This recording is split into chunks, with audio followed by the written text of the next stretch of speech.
Ay, Dios mío. Like, not another one. We don't plead on information.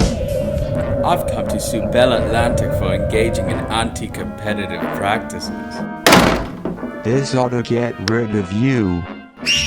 Sorry, baby. I've stated a cause of action.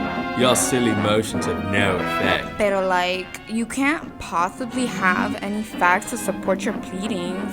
I don't need facts. This is no disputing under Conley. All I need is a bit of mojo. I'll see you all in Discovery. Ha ha ha ha ha.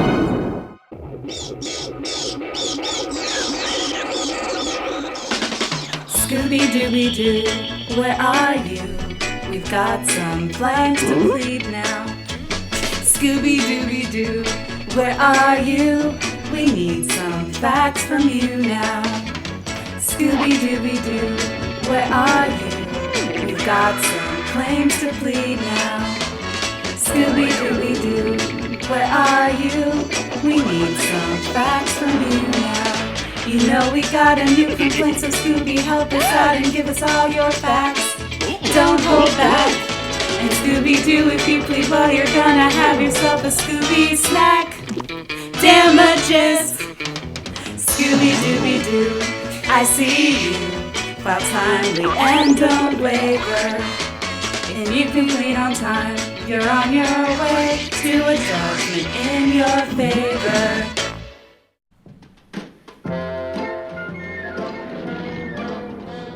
Gee, Freddie, it sure was nice of your Uncle Nino to invite us to his annual All Originalists Want Is to Live As If It's Still the 1790s party. Hopefully your uncle won't try to marry me to some stranger to strengthen the alliance with France again. Oh, he doesn't mean anything by it. That's just how women get treated when they have no rights independent of their relationships with men. Like, as long as he has that Italian buffet, your uncle can disenfranchise me through his retrograde, partisan, activist judgeship all he wants. Right, Scoob? Rah! We're here.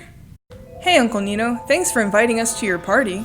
Perdóname, pero, like, I'm afraid there's not gonna be a party after all. No! I'm sorry, kids, but with, like, all of these frivolous ghost lawsuits, corporate America and Big Law are just too scared to come to my fiesta. Jeepers, but couldn't Big Law just file a 12b6 to get rid of them? Oh, we tried that. But notice pleading under Conley makes it super hard to dismiss these cases for technical errors. Gosh, so corporate America and Big Law actually have to file a responsive pleading? That's not right. Like, don't say it, man. Well, gang, it looks like we have another mystery on our hands. Uncle Nino, go ahead and throw your party. We'll look for clues and get to the bottom of this mystery.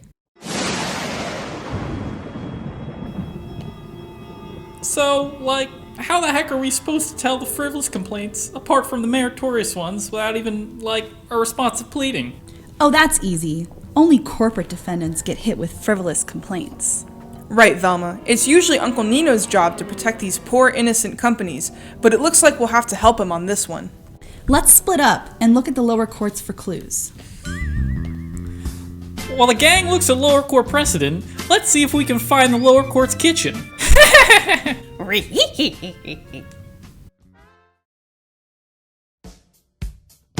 Judges leave those claims alone. Ruh-roh. Raggy! Not now, Scoob. I'm working on a case. A ramen, chicken nugget, iced coffee covered in Taco Bell sauce case. Raggy?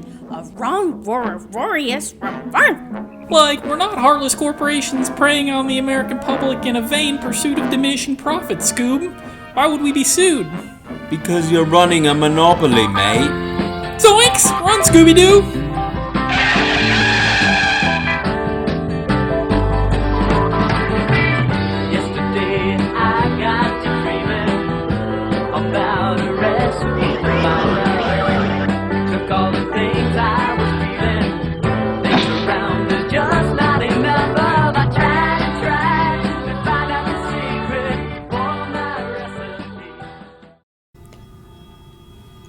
Why are all the lights out? Jeepers, who was that? That's the man from the window. I think that was Justice Souter. He's a work friend of my uncle, but I wonder what he's doing here. Let's find out. Gee, I sure hope Shaggy and Scooby are having better luck than us. All we've come up with is that the entire point of pleading is to allow plaintiffs to bring forth their claims. Don't worry, Velma. There's bound to be some anachronistic policy we can shoehorn in to justify heightened pleading standards. Yeah, my uncle does that all the time. I only hope that I can be half the activist judge he is when I grow up. Also, don't call it heightened pleading, Daphne. That term gets him riled up for some reason. Look, gang, I found a clue. Heightened pleading standards for cases of fraud, but the ghost is an antitrust complaint. Consistency, or precedent for that matter, has never stopped a conservative before. Come on, gang. If we're going to get to the bottom of this mystery, we're going to need to find Shaggy and Scooby. Gangway! Where have you two been? We were running from that spooky complaint. It was seeking relief due to clearly illegal conduct perpetrated by, a major corporation. Jinkies! That is spooky. What you got there, Scoob? Rara! The Pasalera, huh? But this isn't a securities ghost, it's an antitrust ghost. I think this mystery is starting to come together, gang. Then it's time to set a trap and figure out who this ghost really is. Okay, here's the plan, gang. We'll lure the ghost in with a failure of proof defense. The ghost will come in through there to file a reply to the answer. Then we'll trap it. Perfect. All we need now is bait. Rate? These are the plaintiffs, telephone workers operating for mandatory business law equity, aka Twombly. They say they're victims of anti-competitive practices that violated the Sherman Act. They don't have any evidence, but say they don't need it to plead.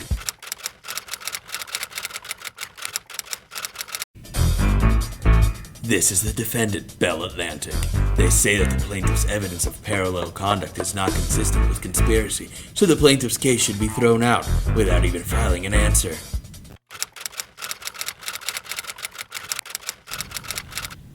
Roll rise, rollable Raggy Rogers. Be seated. So, what's going on here, Mr. Ghost? I'm trying to sue these cats for running a monopoly, but they're getting all twisted about my lack of evidence.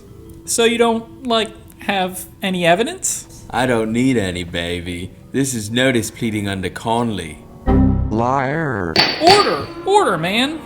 Explain yourself, defendant's lawyer. How can they bring a claim for conspiracy to engage in anti-competitive practices when they don't have any evidence that one exists? That's what discovery is for, yeah, baby. But that's too expensive. Tell it to the judge, mate. The problem could be addressed with some smashing case management. Now! Now time to find out who the ghost really is. Justice Stevens? That's right. Justice Stevens was trying to adhere to the original policy of eliminating code pleading. He knew the best way to do that was to uphold the precedent established in Conley v. Gibson. So he allowed plaintiffs to plead complaints, even though they lacked evidence to back up their complaints. How awful! When the defendants tried to dismiss the cases through a 12b-6, all the plaintiffs had to do was show that they had stated what legal rights were being asserted and the grounds on which they rest on. But what about the factual insufficiencies? How did he get away with that? Simple. This court has consistently ruled that you do not need evidence when pleading your case. Since Conley, to most recently, Swerkovich, neither the court nor the federal rules required evidence at the outset of pleading. But I don't understand what Justice Souter had to do with this at all. What about all the clues we found? I can answer that. Sauter was here attending therapy sessions I was giving him. He's been having trouble remembering what a conservative Republicano judge rules like, and I was helping him out. That explains why he was always standing in the dark. He was practicing originalism by foregoing modern advances in science. Ay, Sauter. Él no es originalista. He's just afraid of electricity.